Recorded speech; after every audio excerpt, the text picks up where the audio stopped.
नमस्कार, day to day news Bharat में मैं साक्षी चौहान आपका स्वागत करती हूं। चलिए बात कर लेते हैं खबर की। चंडीगढ़ में एक बार फिर गैंगस्टर के नाम पर रंगदारी मामला सामने आया है। शहर के एक कारोबारी को विदेशी नंबर से कॉल कर 2 करोड़ रुपए की मांग की गई है। कॉल करने वाले ने खुद को बम्बीहा गैंग से जुड़ा गैंगस्टर बताया है और कहा है कि यदि पैसे नहीं दिए तो गंभीर नतीजा भुगतना पड़ सकता है। इस घटना के बाद कारोबारी और उसके परिवार में दहशत का माहौल आ गया है। शिकायत मिलने के बाद पुलिस ने तुरंत केस दर्ज किया है और इस पर कार्रवाई करना शुरू किया है। ये मामला सेक्टर 39 थाना क्षेत्र का बताया जा रहा है। जानकारी के अनुसार पीड़ित कारोबारी करण सिंह चंडीगढ़ में इमिग्रेशन कंपनी चलाते हैं। उन्हें अचानक एक विदेशी नंबर से कॉल आई। शुरुआत में उन्हें लगा कि ये कोई सामान्य कॉल होगी, लेकिन जैसे ही उन्होंने फोन उठाया, सामने वाले व्यक्ति ने सीधे 2 करोड़ रुपए की मांग की। आरोपी ने खुद को बम्बीहा गैंग से जुड़ा हुआ बताया है और ये भी कहा है यदि पैसे नहीं दिए तो गंभीर परिणाम भुगतने पड़ सकते हैं। फोन पर धमकी देने वाले आरोपी ने करण सिंह को डराने के लिए बहुत चौंकाने वाली बातें कही। उसने दावा किया कि उसे कारोबारी के घर, ऑफिस, रोजाना आने जाने के रास्ते और परिवार के सदस्यों तक की पूरी जानकारी है। आरोपी ने कहा कि उसकी रेकी करवाई जा रही है और हर गतिविधि पर नजर रखी जा रही है। जब किसी व्यक्ति को उसके निजी जीवन से जुड़ी जानकारी बताकर डराया जाता है तो स्वाभाविक रूप से डर का माहौल बन जाता है। कारोबारी और उसके परिवार के साथ भी ऐसा ही हुआ। परिवार के लोग इस कॉल के बाद बहुत घबरा गए हैं और सुरक्षा को लेकर चिंतित भी है। सिर्फ कॉल करके ही नहीं, आरोपी ने उसे व्हाट्सएप कॉल और साथ में व्हाट्सएप पर वॉइस नोट भी भेजे हैं। इस वॉइस नोट में आरोपी ने बार बार कहा है कि 2 करोड़ रुपए हर हाल में देने होंगे। उसने धमकी दी कि अगर रकम नहीं दी गई तो अंजाम बहुत बुरा होगा। इस ऑडियो संदेश में आरोपी ने अपने आप को गैंग से जुड़ा बताया है और साथ ही कारोबारी पर दबाव बनाने की कोशिश भी की है। उसने ये भी कहा कि कारोबारी के हर मूवमेंट की जानकारी उसके पास में है। इस तरह की धमकियां देकर आरोपी कारोबारी को डरा रहा है ताकि उस पर मानसिक दबाव बनाया जा सके।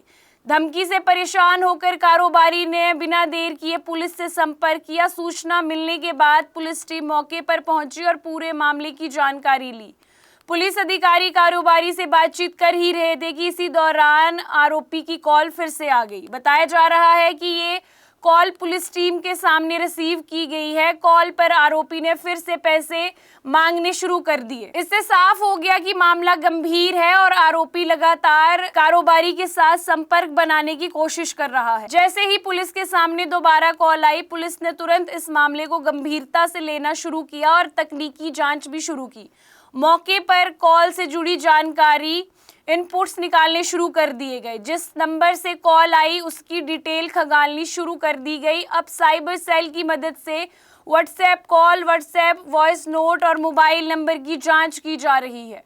पुलिस ये पता लगाने की कोशिश कर रही है कि कॉल वास्तव में कहां से आई थी और वे कॉल कहां से की गई थी और इसके पीछे कौन शामिल है। पुलिस के सामने सबसे बड़ी चुनौती ये है कि कॉल विदेशी नंबर से आई थी। ऐसे मामलों में बार बार लोकेशन छिपाने की कोशिश की जाती है। इसी वजह से अब साइबर एक्सपर्ट इस कॉल की हिस्ट्री खंगालने में लग गए हैं। पुलिस ये भी जांच कर रही है कि कहीं आरोपी ने VoIP तकनीक का इस्तेमाल तो नहीं किया। VoIP के जरिए इंटरनेशनल कॉल की जाती है और कई बार दूसरे देशों से ये कॉल दिखाई जाती है, जबकि कॉल करने वाला कहीं और बैठा होता है। इससे आरोपी तक पहुंचना काफी मुश्किल हो जाता है। पुलिस सूत्रों के अनुसार आरोपी के नंबर का कॉल रिकॉर्ड निकाला जा रहा है। इसके अलावा पुलिस ये भी पता लगाने की कोशिश कर रही है कि आरोपी ये काम अकेले कर रहा है या किसी और के साथ कर रहा है। जरूरत पड़ने पर टेक्निकल कंपनियों के साथ भी और दूसरी एजेंसियों की मदद भी ली जाएगी। चंडीगढ़, पंचकुला और मोहाली पिछले कुछ समय से रंगदारी मामले यहाँ पर ज्यादा आने शुरू हो गए। कारोबारी, बिल्डर्स, कलाकार और बड़े व्यापारियों को लगातार गैंगस्टर के नाम पर धमकी भरे फोन आते रहते हैं। कई मामलों में आरोपी पीड़ित की निजी जानकारी बताकर उन्हें डराने की कोशिश करता है। इससे सामने वाले को लगता है कि सच में उसकी रेकी की जा रही है और लोगों में डर का माहौल बन जाता है। लगातार सामने आ रहे ऐसे मामलों में बाद में व्यापारी में डर का माहौल बन जाता है। कई कारोबारी अपनी सुरक्षा बढ़ाने के लिए मजबूर हो जाते हैं। कुछ लोगों ने निजी सुरक्षा गार्ड रखने भी शुरू कर दिए हैं, जबकि कई लोग पुलिस के पास भी जाते हैं। व्यापारी संगठनों का कहना है कि यदि समय रहते इन पर निगरानी नहीं की गई और सख्ती से कार्रवाई नहीं की गई तो इसका असर व्यापारिक माहौल को खराब करेगा। लोग निवेश करने से डरेंगे और कारोबारी मानसिक तनाव का शिकार होंगे। पुलिस के लिए सबसे बड़ी चुनौती ये है कि अब आरोपी तकनीकी का इस्तेमाल करते हैं। पहले जहां कॉल या मुलाकात के जरिए धमकी दी जाती थी, अब वर्चुअल नंबर के जरिए ये काम किया जाता है। इससे आरोपी की पहचान छिप जाती है और जांच लंबी खिंचती है। हालांकि पुलिस का कहना है कि साइबर तकनीकी के जरिए ऐसे अपराधियों तक पहुंचा जा सकता है। अगर किसी को इस तरह की धमकी भरी कॉल आए तो घबराने के बजाय तुरंत पुलिस को सूचना दे। कॉल रिकॉर्ड्स, व्हाट्सएप नोट और मैसेज की डिटेल निकाली जा सकती है। ये सब जांच में एक अहम सबूत बनते हैं। किसी भी हाल में आरोपी को पैसे नहीं देने चाहिए, क्योंकि ऐसे करने से उनका हौसला और बढ़ता है।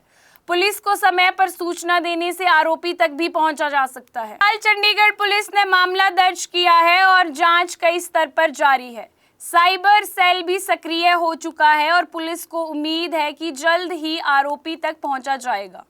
ये मामला एक बार फिर दिखाता है कि ट्राई सिटी क्षेत्र में गैंगस्टरवाद कितना बढ़ता जा रहा है।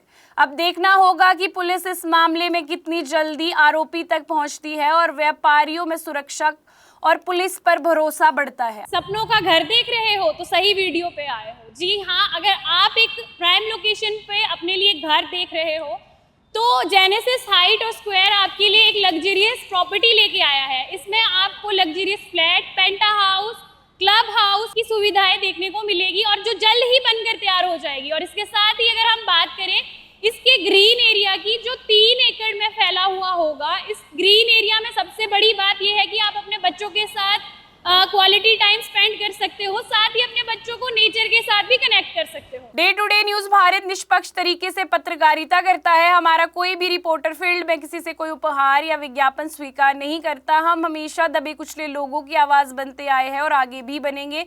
अभी के लिए फिलहाल इतना ही। देश दुनिया की तमाम खबरें जानने के लिए day to day news Bharat को देखते रहे। साथ ही हमारे चैनल को लाइक, शेयर और सब्सक्राइब करना ना भूलें। नमस्कार।